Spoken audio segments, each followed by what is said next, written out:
Police say they are on the hunt for a thief with expensive taste. Detectives say she targets men and then steals their cash, Rolex watches, even Gucci shoes. Local 10 News reporter Roger Losi is live in Bal Harbour to tell us exactly who police are looking for. Lori, police say this woman is a real scammer. They say she befriends her targets at high-priced clubs and then uses her sex appeal till she gets the opportunity to steal.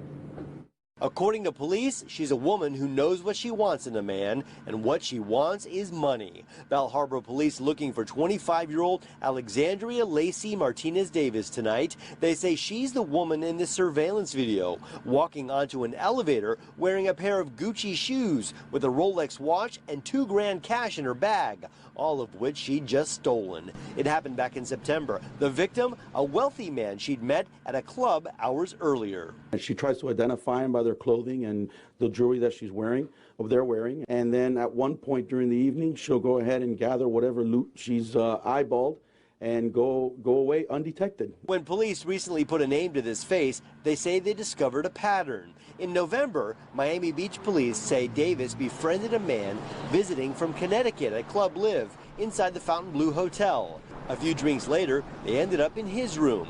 He told cops she left around 5 a.m. and later noticed that his two Rolex watches, valued at $38,000, were gone. Cops tracked down Davis and arrested her in that case. Bal Harbour police say she knows she's in trouble again, and they want this woman with a penchant for expensive watches to do serious time. Efforts have continued with her attorney back and forth, but thus far she has not surrendered herself. So we're asking the public's help. So a heads up, if you're a guy with, you got a few bucks and you like to hang out in these high-priced clubs, keep an eye out for this woman. She could be looking to rip you off. And if you know where Miss Davis is, you're asked to call Bal Harbour Police. We are live in Bal Harbour. I'm Roger Losi, Local 10 News. Fellas, stop thinking with your third leg. Think with the head on top of your neck, so that these type of things will not happen to you. Okay, if you were a guy and you were going on a first date with a girl on these dating apps, Tinder, Bumble, whatever, you need to be secure in yourself.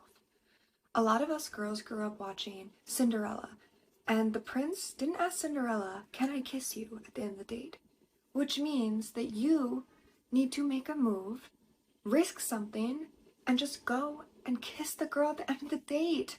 Like, why is this lacking? It's like men are scared of girls.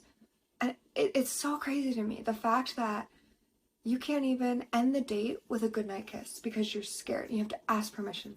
Guys are scared to talk to girls now. Even if they see someone, they might not want to approach you. Like, I'm gonna say something super controversial and you do not have to agree with it. But first and foremost, men don't go up to women anymore because you guys call them pervy, weirdo, and all this stuff. And you guys scream at the top of your lungs you hate men. So if men aren't approaching you, I can see why. Another thing, I also believe it's the way that you present yourself and how you carry yourself. A lot of you women in real life are really bitchy. I've seen you guys. You have like a stick up your ass, the way that you guys look, the way that you act, and the way that you carry yourselves. I get approached 24/7 to the point where sometimes it's a little bit too much, even at the gym. But I also think it's because I'm always smiling and I'm very bubbly. You know, I'm not going to sit here and say I'm the hottest because I'm not.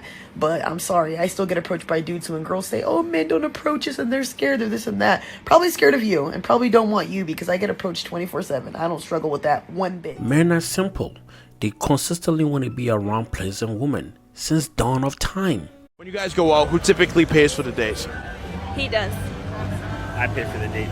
Any special occasions where you cover the bill? Like, it's random. It's like very random. Like random. I only typically will let her like buy something small, like maybe like a sandwich at Starbucks or something. But like 99% of the time, I always cover the bill. It's never a question. You guys live together?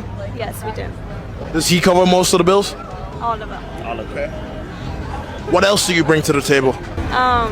I hate this question. Like, he always asks me this, and I hate this question. Well, realistically, what do you think? I mean, I think I'm very nurturing to him. I provide, like, I do the laundry. I make sure, like, I clean the room, the house. I provide, like, unconditional love. Do you think if it was the other way around that you'd even be with him? If you had to take on his role and he took on yours? No.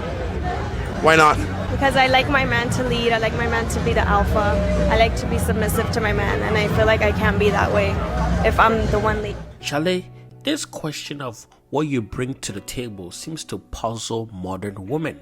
In fact, whenever it's brought up, you could sense the slight irritation, and most of it is due to them not being able to answer. Because if you ask them what do they desire for men to bring to the table, there will be no hesitation. But however, when the question is presented in front of them, all you hear is crickets. Charlie, what is going on with your life that you can't subscribe? Come on now, help your brother.